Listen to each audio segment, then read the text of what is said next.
A trip to the South Orkneys is a very large and expensive undertaking.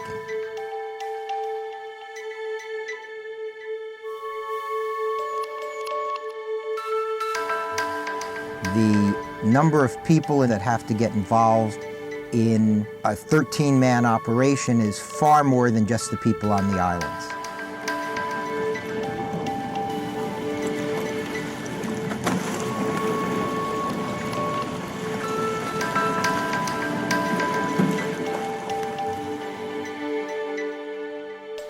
You're looking at a budget in excess of $350,000, and at some point, it makes you wonder when some of these rare and hard-to-get-to sites are going to just stop being put on the air.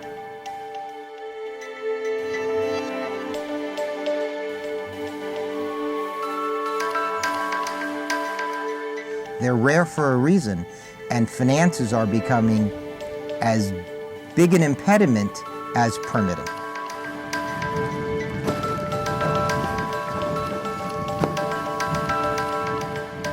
Is it worth it just for ham radio? Does the cost exceed the benefits of coming to one of these places to do it?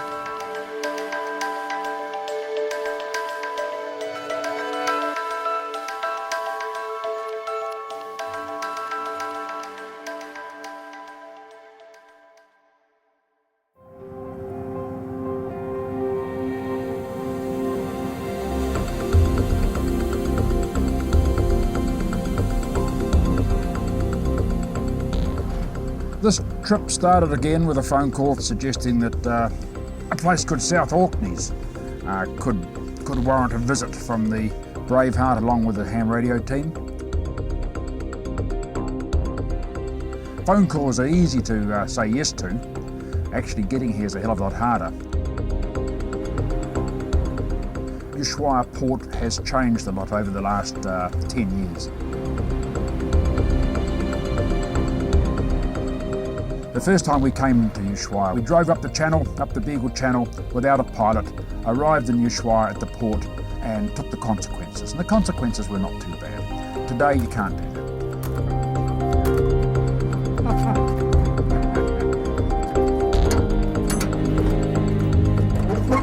This is an interesting trip in that we're trying to shoehorn in a great amount of material into one boat, the Braveheart.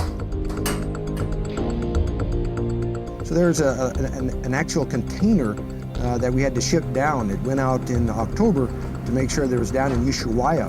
It's just like it left Atlanta.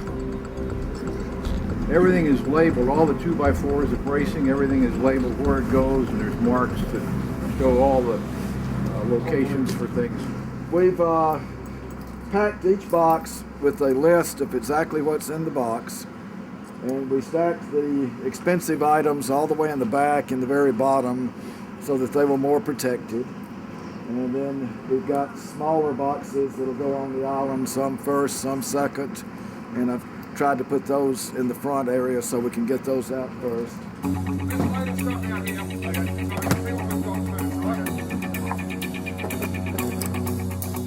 The owner of the Braveheart is Nigel Jolly. His son Matt Jolly is the captain.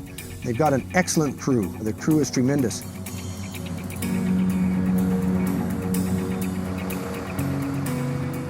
We actually left New Zealand with no other work in between. I wasn't on board. Matt, my son, was skipper. Drove the ship for about 25 days from Tauranga to Ushuaia in Argentina. The boat's about 129 feet long. And Nigel and Matt know every nook and cranny, and we used every nook and cranny. So it was like a bunch of ants back and forth, getting material out of the container, tunneling it down into the bowels of the Braveheart, finding areas for it. A lot of the credit for that goes to Nigel, and he is a stern taskmaster to say the least. Of course, it took the compliance of all the amateurs and his crew to find homes for all this stuff. There's a whole bunch of activity, and it happened in the course of about a day. We've got everything stowed, and away we went.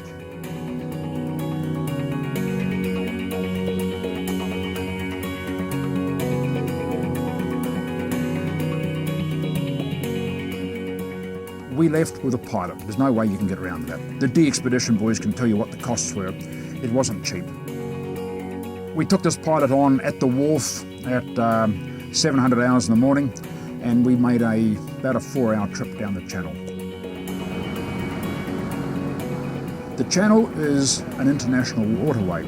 You've got Argentina on one side and Chile on the other side, and it is an extremely well policed piece of water.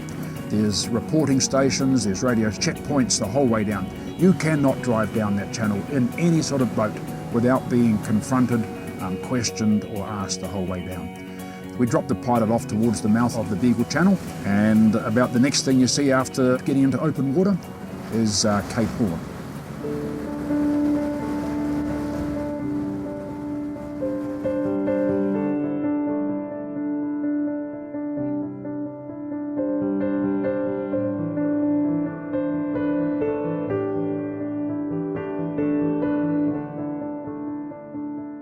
Our idea was to head directly south. We're going across what's called the Drake Passage, the fiercest piece of water in the world. And although we wanted to go south at the same time off to the east, instead of heading to the east, we went directly south for the first couple of days.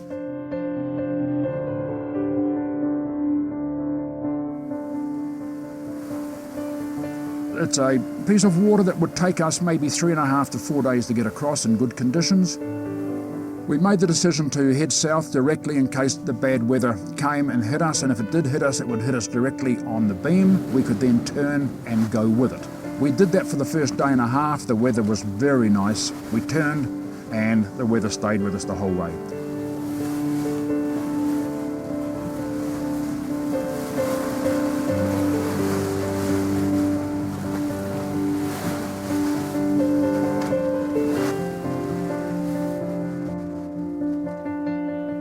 The voyage was much smoother than I expected. We had a little bit of lumpy seas the first day or two, and then it was smooth as silk, which was absolutely amazing for those latitudes.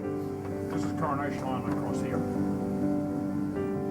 This was my first trip with Braveheart owner Nigel Jolly, even though I've been on board for 3 DXpeditions. Frankly, he's amazing. I don't know how to describe him. He's very energetic and very outspoken, which suits me just fine. This is not a smile. Okay? Yeah. Edges of your mouth go up when you smile. Right? This is going to the toilet. Thank you. This is your beach, that little bit of yellow stuff there. This is the pipeline. And theoretically, we will anchor, I would say, about just the other end of my nail there. So we're going to anchor around about 11 metres out here somewhere. It seemed to be a place that wasn't visited very often. We asked around about some other yachts, other ships that came here, and most of them don't come here. So the information we had as far as seafarers was concerned was very little. The ham radio operators seemed to have more information than we did. The last day and night as we came in, we had icebergs on the radar everywhere you looked. It then closed in, total fog. We had searchlights running. We had 2 guys in the wheelhouse, one of them at the wheel and one of them on the radar. It's terrifying sometimes when you come into a place like this at night, surrounded by the unknown. You haven't got good charts, you don't know what's in the water, and you see the icebergs. It's what you can't see on the radar that's the worry.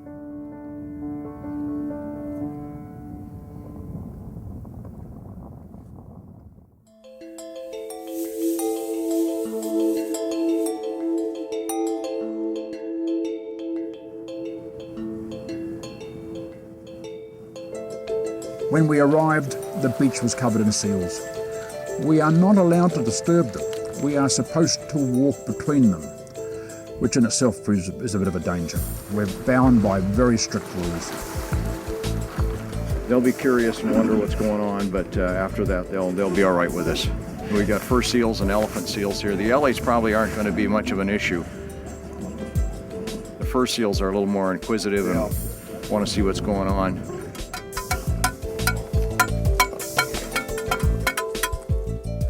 What do you think, Mike? Agreed. We can use that as a support. When we got here, we found that rather than having a nice beach-type location, we found that the island is very rocky. We have an immediate rise of about 25 feet coming out of the water, and then the land continues to rise in a westerly direction with some fairly big mountains in behind us. We just have to leave these guys a runway to the water. I think they'll work their way around us okay. And the water runoff is back over Right here. over there. So it'll be nice and dry. Yeah, this is a good spot. We're out of the way of the seals. No ridges, no gullies of water. That'll be a big thing. We wait in 2 or 3 days' time when we look at that other mud hole we Oh, it's going to be a mud hole. It's going to be, it's guaranteed going to be a mud hole. This is far better. Much better. This is it. It's a deal.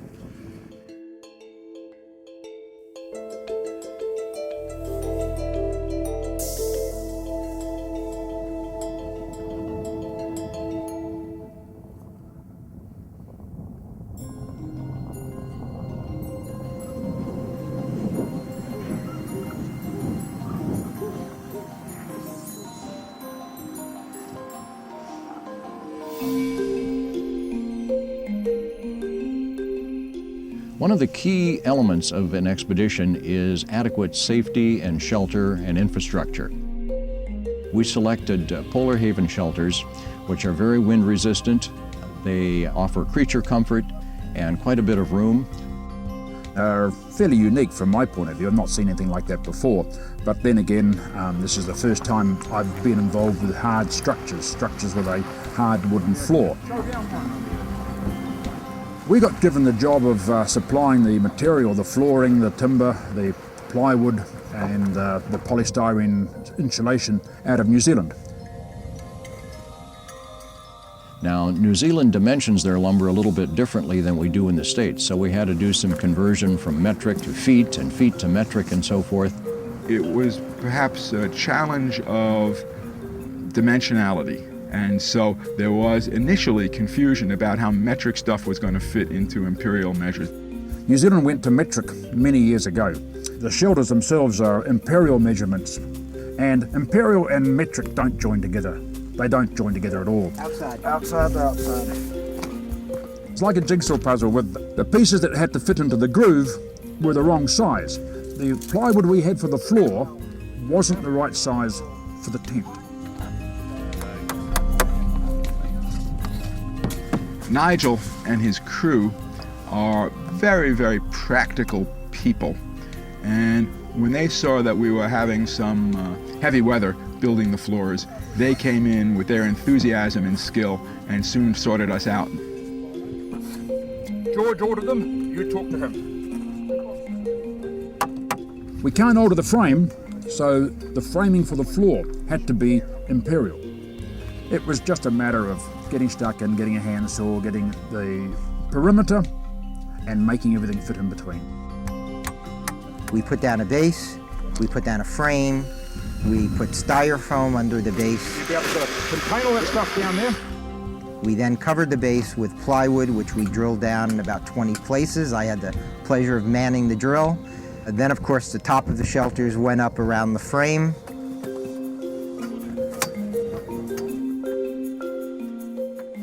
We're in our second day of construction. Last night we finished the first shelter, so we're secure as far as the operating tent goes. We could maintain people here on an emergency basis if necessary. Right now we're assembling the second structure, which will be our sleep and meg shelter. We have one insulated shelter, which we use for operating, and one uninsulated shelter, which we use for sleeping, eating, and greeting. But we need to be prepared for any emergency. The shelters will keep us safe if we get stranded on the island due to bad weather, high surf. Excellent shelters. We haven't had a lot of strong winds, but we certainly have had 40 knots, and they haven't moved. They haven't felt a shudder. We've had a little bit of snow, we've had a lot of cold, we've had rain, so they've come through very well.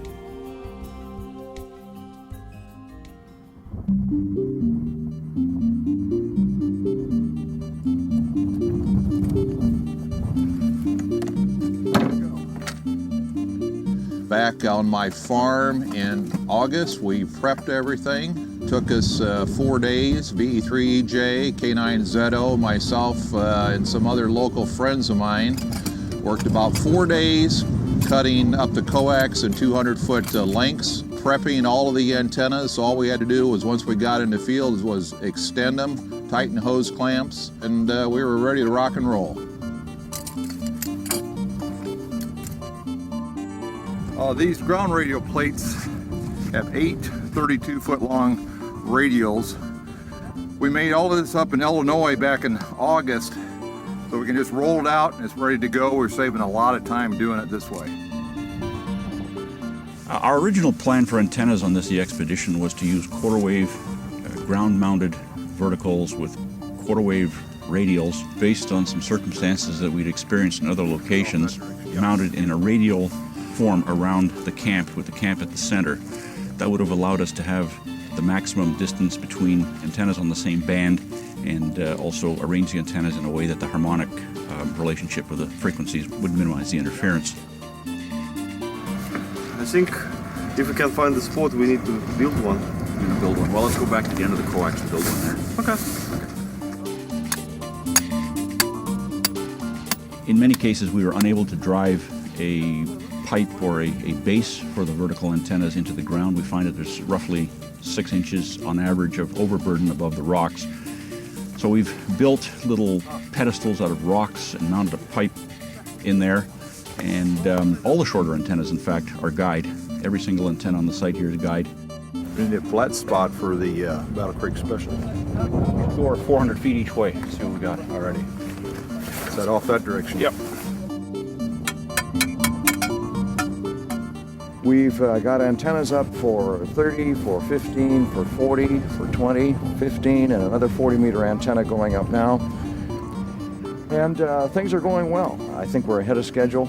The weather's cooperated with us for a bit, and we should do well. QRZ, Victor Papa 8 Oscar, radio Kilo, listing 980. Zulu 4, Germany, Whiskey Echo. Italy Zulu 4, Golf Whiskey Echo, 59. Thank you. Whiskey 5, Italy Zulu, 5 and 9. 5 and 9, thank you. Thank you.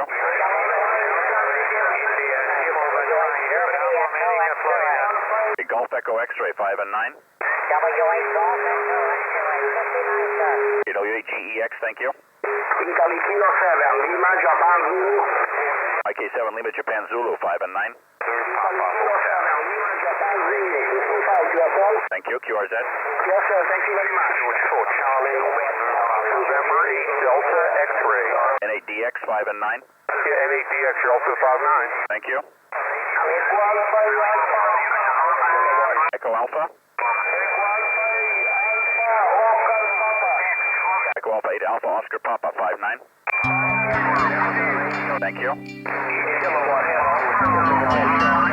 K4 Kilo Charlie 5-9. So this is a hard DXpedition. You really have to be fit to come to a place like this and enjoy it fully.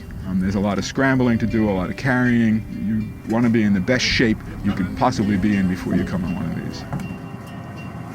This trip has been different in a number of ways. I suppose the most obvious one for me is that I'm getting older. I've been doing this now for 10, 12 years, and there's 4 or 5 of these guys who I've been with at least 3 times. They're getting older. The whole group of ham radio operators are an older group than we've had before. And that's brought its own problems. We were told that there were 3 easy small boat landings. What we discovered when we got here is that there was a cliff landing onto rocks, and there was some ropes tied off along the rocks, pitoned in. It wasn't easy for any of us. Now, we've got some young guys on Braveheart. They had to use both hands and both legs to scale the rocks. And it proved to us early that it wasn't going to suit this group of ham radio operators. We climbed up onto a rock ledge that we held onto by this rope that we worked along, down into a muddy draw on perilous footing, and finally up onto small landing. It was difficult to get on and it was difficult to get off. Then, by the second day, the crew of the Braveheart had built a ladder. The Braveheart crew brought out some of their finest skills and engineering. It is absolutely something to behold. It's a sturdy piece of equipment. It's not beautiful. It's very, very strong, and it's got a maximum gross loading of 3 ham radio operators at a time, secured with nails and a little bit of Kiwi ingenuity. Even with the changing of the tides, it accommodated easy access to the island by everybody. There's been no difficulties. Some of these operators are big guys, and our ladders have held up very well. It made it much easier. It was cleaner, it was more regular, you could see it in the dark. The stairway to heaven, as has been called a couple of times. It's just a shame we're not allowed to leave them here, because it would be a help to anybody who wanted to get up there. Up here we've engraved the word stop. It's not for the crew. Some of the ham radio operators on this trip have PhDs, which means they're extremely learned. We find people with PhDs to be sometimes pig ignorant. So we've decided to tell them to stop climbing at this point.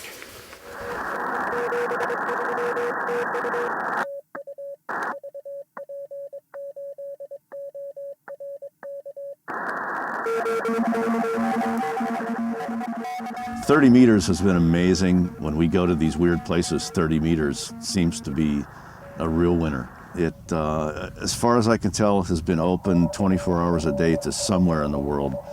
So my favorite band's turning out to be our real producer here.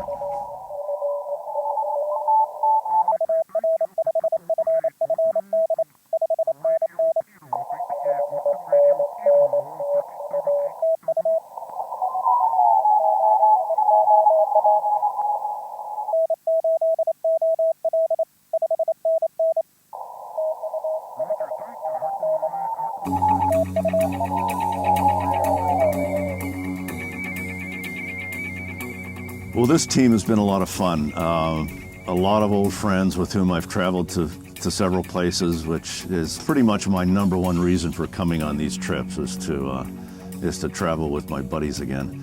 And some new faces that we've got to meet, and they're pretty interesting. They're a lot more into radio, I think, than I am, which is fine, because it gives me time to go explore and to socialize. What are we doing right now? We're doing a shift change. We're coming on, you're going back for dinner. Maybe it's not like bacon rinds, right? I mean, the bacon rind spaghetti. None of this canned crap for us, man. No, it's like really, really good spaghetti, just like at home. Oh my gosh. Oh, maybe better. Well, it depends if, Nigel looks or reminds you of your wife or something. Maybe my ex-wife. As usual, it's the microlight penguin bonding, and everybody's getting along fine, and it's just a really neat experience to go with these guys. We're letting the top 160 operators in the world, EY8MM, VE3EJ, do most of the 160 work. These guys are awesome. How many? Over 1,000 QSOs now on 160? It's 15,000 kilometers from any populated destination, so we should be good. Probably the greatest adventure I've ever had. Certainly the most exotic. Great pileups, a lot of good work, and look at this view. It's excellent. The landscape is interesting, but the best part has been the actual pileups.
We're on Signey Island, which is below 60 degrees south.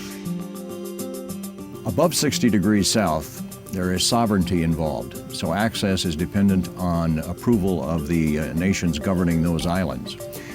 Below 60 degrees in the Antarctic Treaty Area, access is dependent upon demonstrating responsible plans for trips to these islands.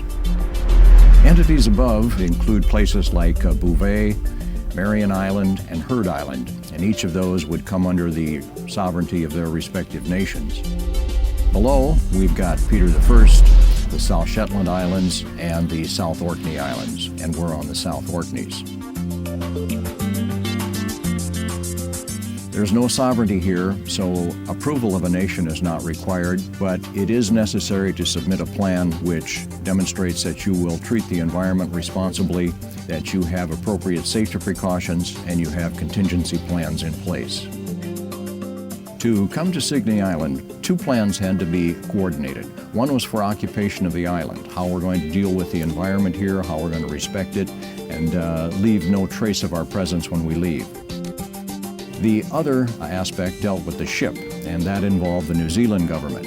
They looked at how it was going to manage its waste, whether or not there would be discharge of any bilge water, whether there would be appropriate precautions for not introducing non-native species to the island.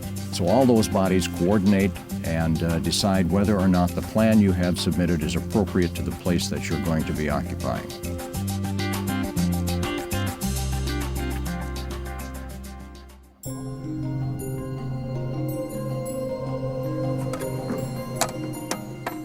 As an example of some of the requirements, our generators had to be placed within containers that would contain any spill of oil or fuel. There's no natural features here that we can hide our generators behind. So we've got a little rock outcrop here, making a wall, a couple of walls. We'll put the generators in here, so the generators will be able to breathe and the exhausts will be able to go out. We'll put a lid across the top, we'll put some spill trays in the bottom. There's no sort of cliffs or trees or anything that we can hide our generators. So we're having to make something. Our ship's crew was very ingenious in this respect. They created some little plastic berms that the generators sit in, which in turn sit on small trolleys. So there is no way any fuel or oil could escape onto the surface of the island. To service the generators, we merely pull the small trolleys out of the shelter for the generators, and they can be serviced there without any environmental risk.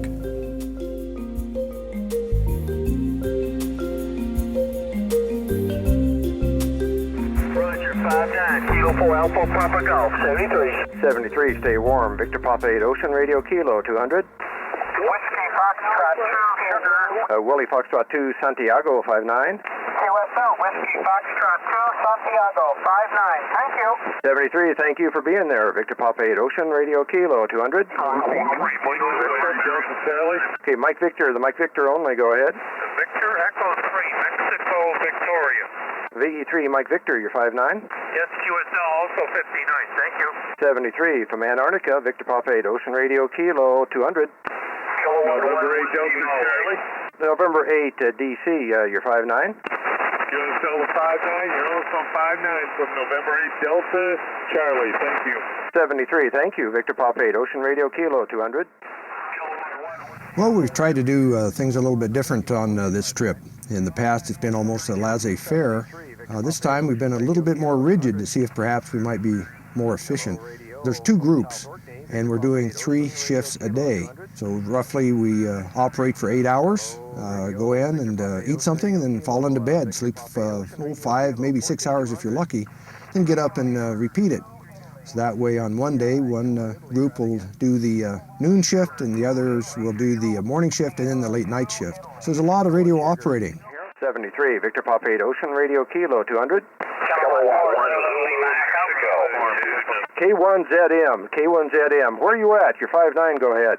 Yeah, we're in the state of Massachusetts. You're 5 and 9. Roger, Roger. Nice and loud down here, okay? Okay, thanks a lot. See you later. 73, 59 South Orkney. Victor Papa 8 Ocean Radio Kilo 200. The bad part is this is completely against the human's diurnal rhythm. Not that everybody's dull and is having a horrible time at all, but we're much more fatigued. It's harder to maintain a bright outlook when we're fighting the diurnal rhythms. November 1, Italy Whiskey. November 1, IW59. You're 5 and 9 into New Hampshire. Thank you. Thanks, and 73. Victor Papa 8 Ocean Radio Kilo 200. DXpeditions have personalities, and they're made up by the members of the team. I can go anywhere from 150 to 250 Qs per hour on phone when conditions are good, and that's a lot of fun to go fast, but it's also fun to have fun. And just talking with these people and, laughing and joking, be quick on the wit, it makes the whole experience a whole lot better. 73, the X-ray, go ahead. Roger. November 2, X-ray, November 2, X-ray, 566, Jersey. My name is Tom. Tango, Oscar, Mexico, QSL. Howdy, Tom. My name's Penguin. Thanks for the call. Into AXX, you're 59 South Orkney, QSL. QSL 59 South Orkney. Keep up the good work. And thank you for the new country. Come into AXX. Be safe. Roger, Tom. That's why we're here, putting on the country. We really enjoy this. We really appreciate you guys coming out and playing. It's a great time. Everybody benefits. 73, Tom. Thanks for stopping by. Victor Papa 8 Ocean Radio Kilo 200. Thank you. Okay, Ki, Kilowatt Italy. Try it again. QSL, this is Kilowatt Sierra 2 Italy 59 Niagara Falls. Thank you.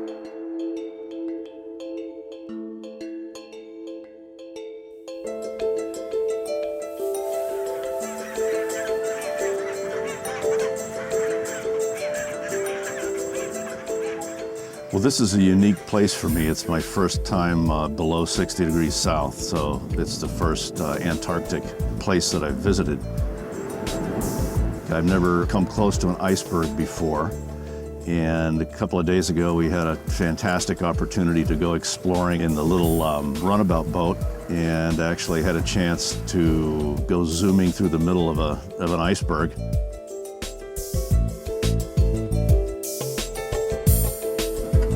Carlos.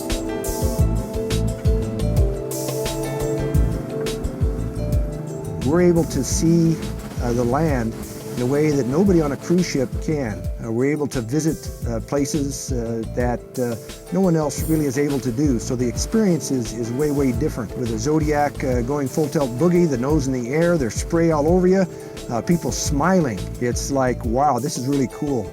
Because it is. You look around, there's mountains, there's seals, there are elephant seals, there's snow, there's cold, there's glaciers. Don't have this at home, and you just have to keep that idea in mind that next time when I'm in my truck driving down to work, I'll flash back to this.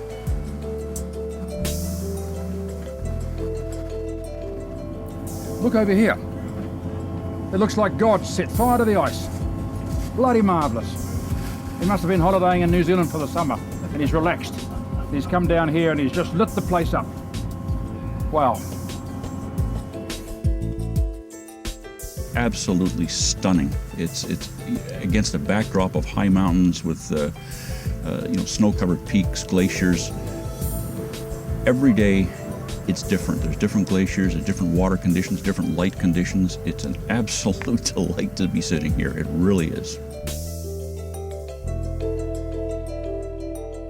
Everybody belongs here in Antarctica, and it's a good thing that everybody isn't here.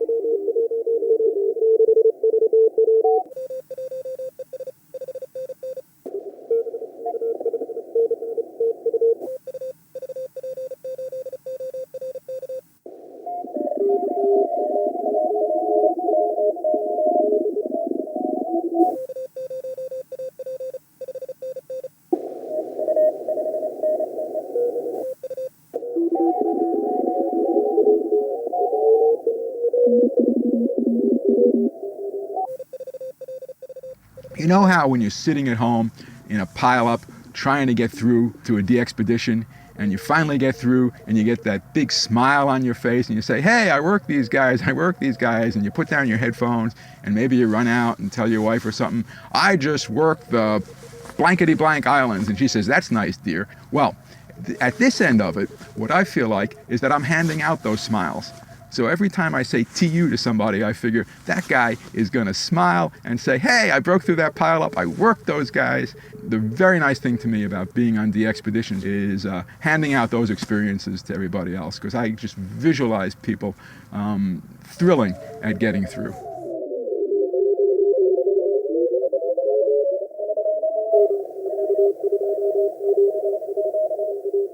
I'm not used to this Antarctic propagation. These pileups are strange because you never know who you're going to hear. So I have this huge global pileup of kind of like S0 signals. And it's a bit of a challenge to pull out calls from it. And it's also a bit of a challenge, I'm sure, for the pileup to hear us.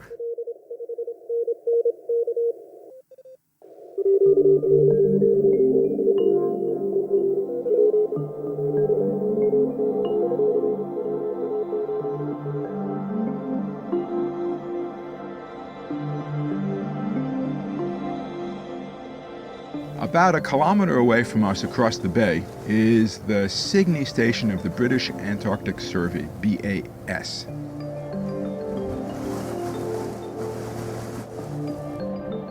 It's on the site of a former whaling factory.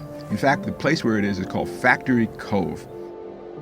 It's been here for 60 years. The British have had an Antarctic Survey base here.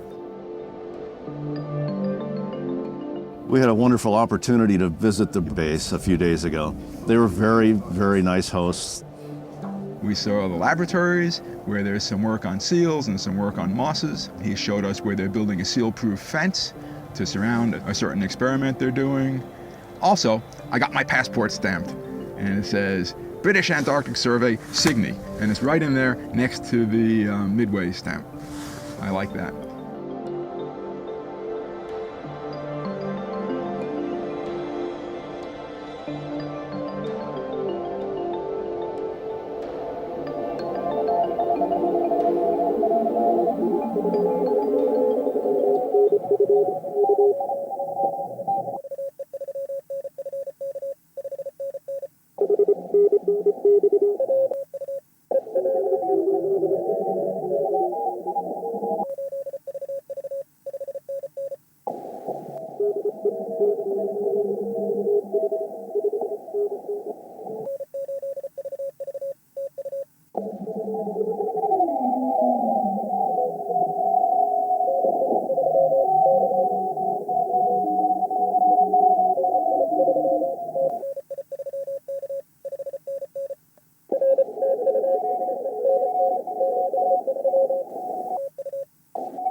The ground is not quite as good as what we had thought it would be, and therefore the choice of quarter wave verticals, particularly on the higher bands, I think may not have been quite the best choice. There are really very few flat spots here, and we've had to put our antennas on small rock hills, and we have found that as a result the ground conditions are not as good as what we had hoped for, and I think we're suffering a little bit on efficiency, and have had to in some cases increase the number of radials to get that efficiency back. You know, everything here is a compromise. The amount of coax that we have, the desire to keep antennas apart, and the desire to keep things centrally located around the camp make things difficult.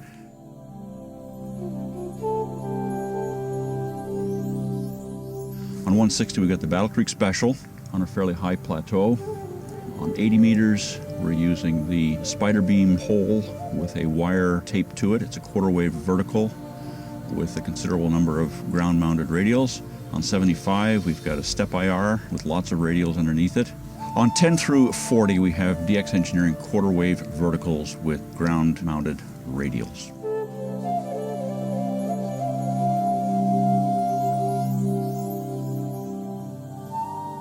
The biggest issue is the radial maintenance, particularly on the lower frequency antennas. Every day the seals, frankly, make a mess of our radial fields. The 160 antenna is particularly vulnerable. We've come to placing small rocks on the individual radial wires at an interval of about 4 to 5 feet to try and stabilize things. So there's a daily inspection routine that comes into play. We have to check guy tensions as a result of changing wind conditions. We also have to monitor the guy lines in case seals have rubbed up against these connections. But it's an ongoing battle, but I think it's working fairly well with the maintenance. We haven't lost anything yet, and I think we're in pretty good shape here.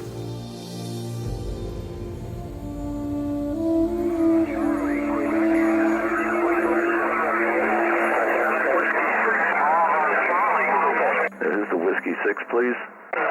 Whiskey 6, Bravo. Whiskey 6, Bravo Charlie, 5-9. Thank you very much. It's Whiskey 6, Bravo Charlie, Quebec.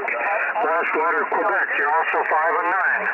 Yeah, QSL, Bravo Charlie, Quebec. Thanks for the correction. Victor Papa 8, Oscar Radio, Kilo 205.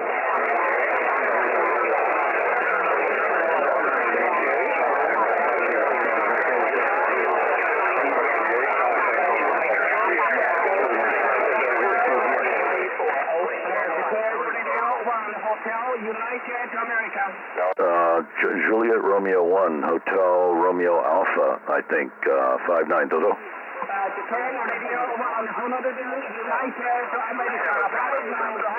Juliet Romeo 1, Hotel Uniform Alpha, QSL, thank you very much, 73.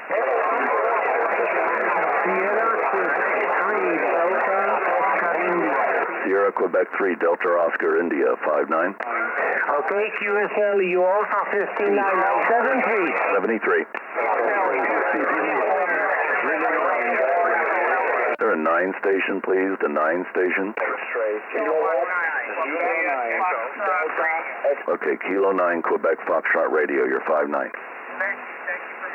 Okay, break with you. The other Kilo 9, please. The other Kilo 9. Kilowatt 9, Japan Echo. Kilowatt 9, Japan Echo. Kilo 9, Juliet Echo, 5-9. Also 5-9. Thank you, 73, Victor Papa 8, Oscar Radio, Kilo 205.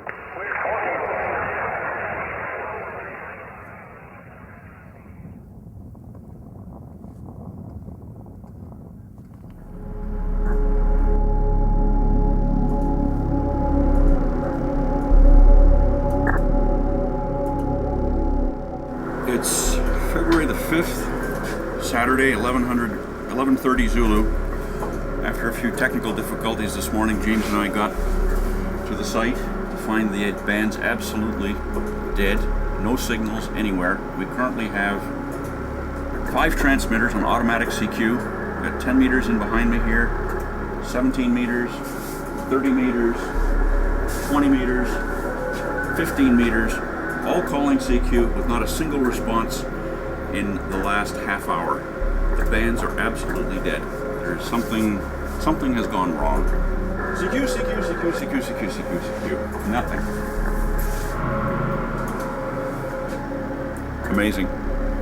The band is dead. The band will be alive soon. 10 is dead, long live 10.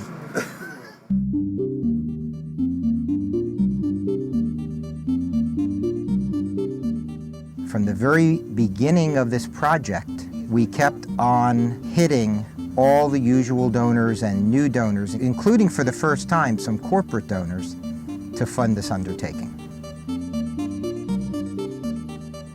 $350,000 covers chartering a boat, shipping all the equipment, purchasing equipment, computers, software, internet access through Iridium and BGAN, and raising the money we use clubs, we use foundations, we use individual contributions.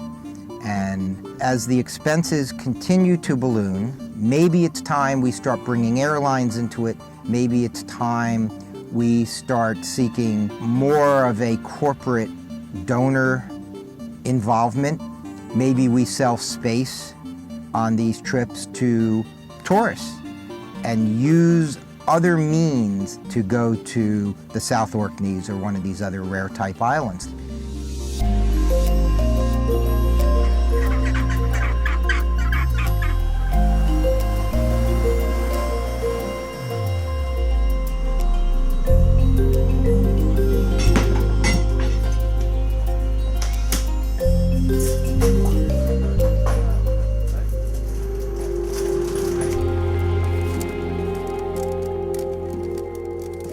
We're taking down our quarter wave vertical on 80 CW. It worked very well. All the antennas stayed up. Lots of wind. We had no antenna failures, so I think the team was happy. Just be careful in case it takes off. You get a finger stuck in there. I got my gloves here. I'm fine. I believe we had well over 60,000 contacts, and I feel real good.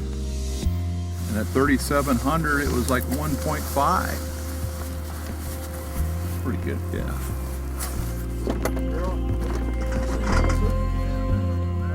I'm always struck by the way that a team comes together in a place like this. It seems to bring out the best in everyone. Everyone works together. You get a well-functioning organization, and that never ceases to amaze me. Well, I'm trying to get all the tent parts back in the bag from which they came out of. And getting them back in is always more difficult than getting them out. But we'll get there.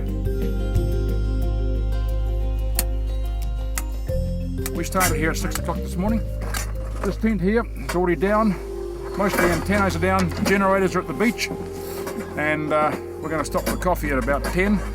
By 12 o'clock we hope to have this site cleared. Everything down to the beach, generator shack dismantled, all those rocks will be spread out. And then we'll start moving it to the boat.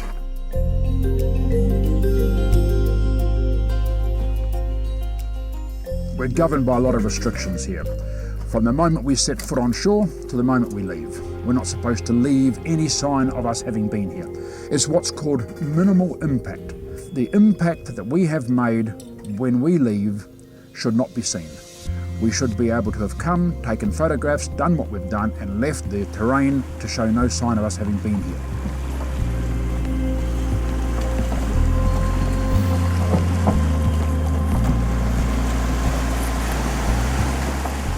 Well, tomorrow morning, what we're going to do is, while the crew are tying everything down on the ship, we'll bring all the ham radio operators back here. So they'll spread out, 14 of them abreast, and they're going to be looking for stuff like this. Little bits of plastic, little wrappers, and I don't know where the hell this blue stuff comes from, but I'll tell you what, someone's going to blame it on us.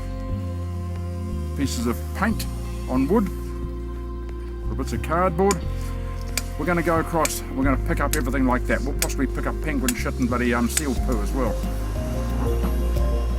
There is a British base here. The base commander says yes, he will come and inspect the site when we leave, and hopefully we will get top marks for what we've done, because we're putting a lot of effort into tidying up. The only guy who sucks green chewing gum around here is Wes, all right?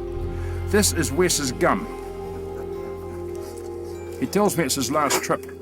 I'll tell you what, if I catch up with him, it possibly will be his last trip.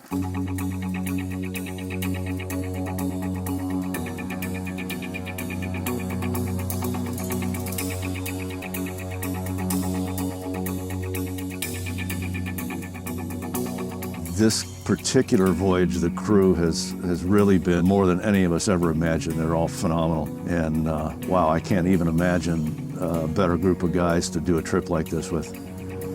Once again, one of these DXpeditions has been very, very rewarding to me. There's the radio side of this game, which of course is the main reason to be here, but the opportunity to participate in some of the sightseeing activities, go on walks, look at the wildlife, be able to photograph various aspects of this island, to me is at least as important as the expedition itself.